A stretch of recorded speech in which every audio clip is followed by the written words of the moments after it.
Welcome to the Slop Farm. Enjoy the video. You begin by getting the repository locally so you can work. Clone the remote and immediately run Git status to see untracked changes.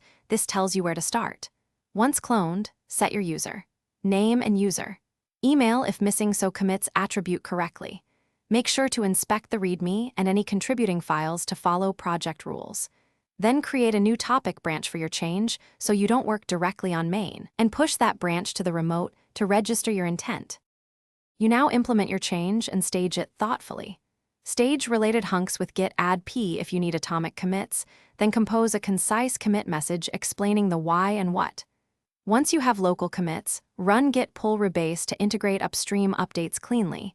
This minimizes merge commits and keeps history readable. If conflicts occur, resolve them, test locally, and continue the rebase.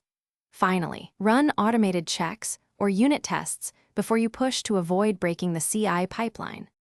You complete the workflow by pushing your branch and opening a pull request describing what changed and why, link relevant issues and state testing performed.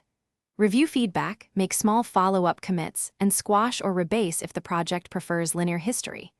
If the continuous integration fails, fetch the build logs, run the failing tests locally, and isolate the cause. Version mismatch, missing env, or lint errors are common. If stuck, ask for reviewer guidance and include reproduction steps so they can help quickly. Thanks for watching. Consider subscribing if we helped you today.